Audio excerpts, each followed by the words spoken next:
This teaching module is on a discussion on rationality, self-interest, and greed. Now, rationality in economics is a very complex, highly debated issue, as is rationality in society.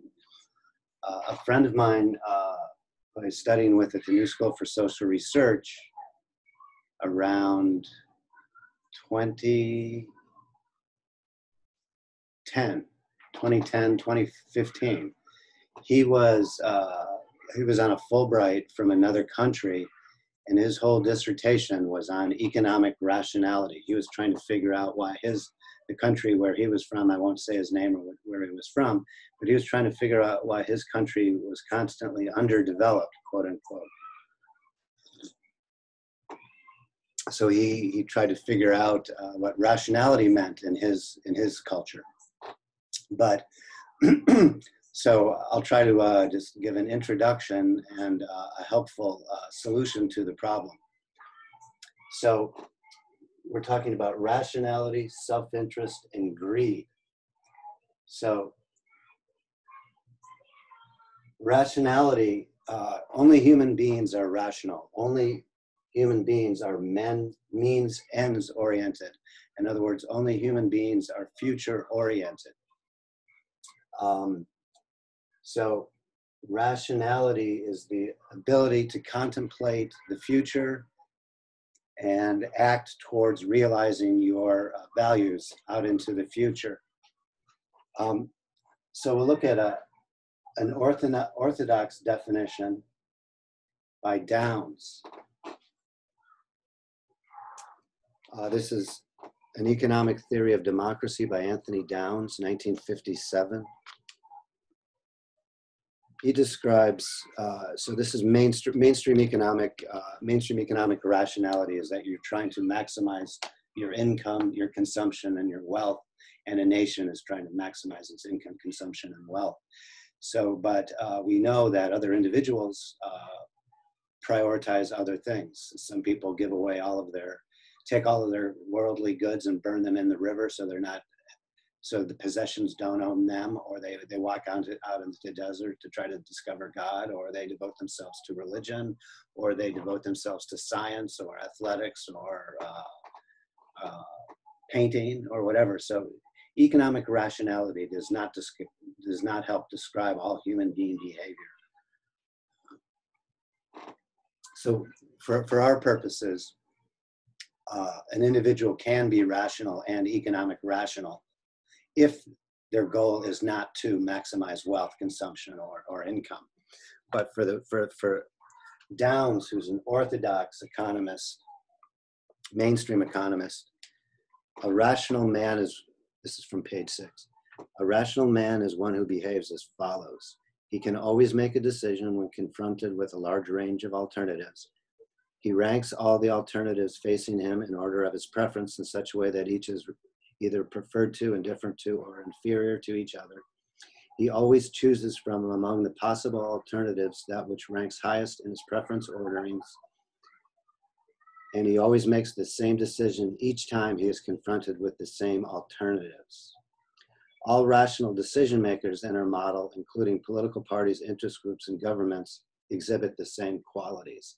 So that's an orthodox definition of rationality.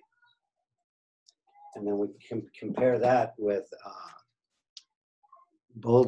Anthony Bourdain's definition. He's a heterodox economist, social philosopher. This reflective character of the human image is unique and what leads to philosophy. Because of the extended time image and the extended relationship images, man is capable of rational behavior, quote unquote. That is to say, his response is not an immediate stimulus, but to an image of the future filtered through an elaborate value system. His image contains not only what is, but what might be. So you'll see that the preference set is not set, but only through action out into the future. In the moment of action, do you determine what brings you value, or what his image contains not only what is, but what might be. It is full of potentialities as yet unrealized.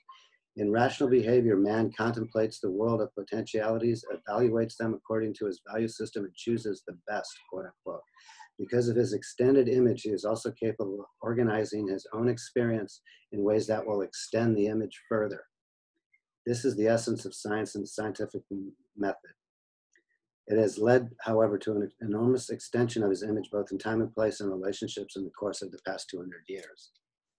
So for Downs and for Adam Smith in depersonalized relationships, when you have huge depersonalized polities, for Boulding, political behavior is rational, but it's not logical. In other words, you're voting for people who make promises, you don't know them, you don't know their character, so they're presenting you an image of good or bad.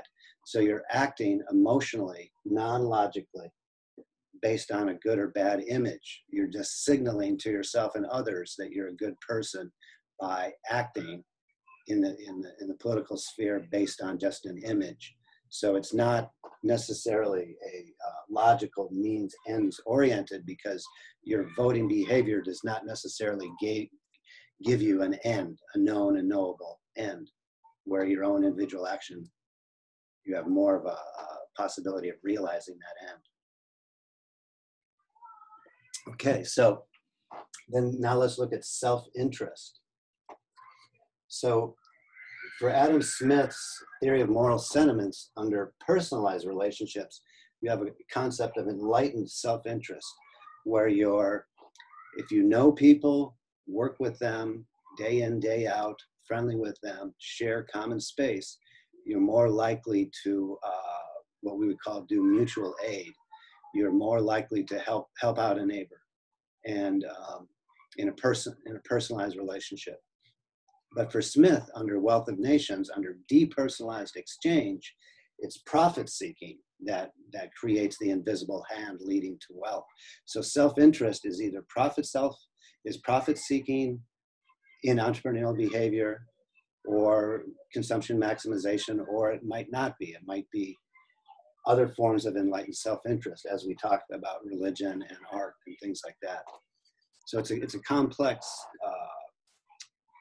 rationality. Trying to define rationality is complex and has been tried by many people over many years. So the next category, greed. So what is greed? Also, I've heard some people say greed is when somebody takes more than what they need, or greed is somebody who is overly ambitious, or somebody who's hungry.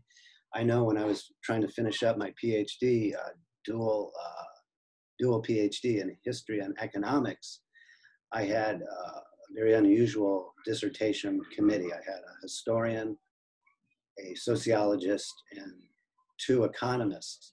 And they all, due to their scientific backgrounds, wanted different things to make the dissertation correct. So I was very greedy to finish that up, because it was very time-consuming, mentally challenging process. So I know myself was very greedy to do what I had to do to finish it up. And of course, I was very happy with the result.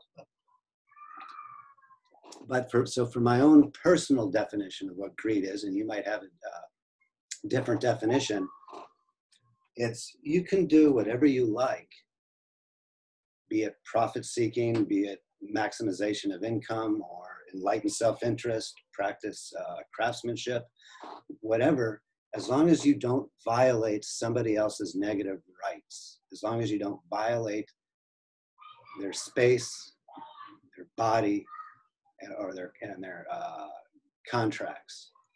So greed is when you're violating somebody else's negative rights. Okay, so with all this as a background, what I'd like to bring up now is what I think is the best definition of rationality, and this is why I put it in the syllabus, and that's called the Action Axiom.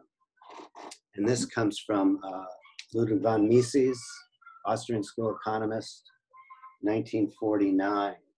The Action Axiom, an axiom meaning that it's obvious, it's self-evident that it's true.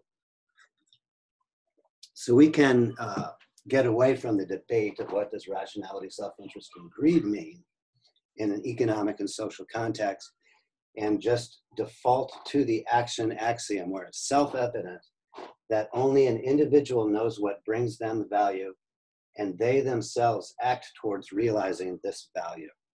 So that's the action axiom. We don't have to identify what rationality, self-interest, and greed is.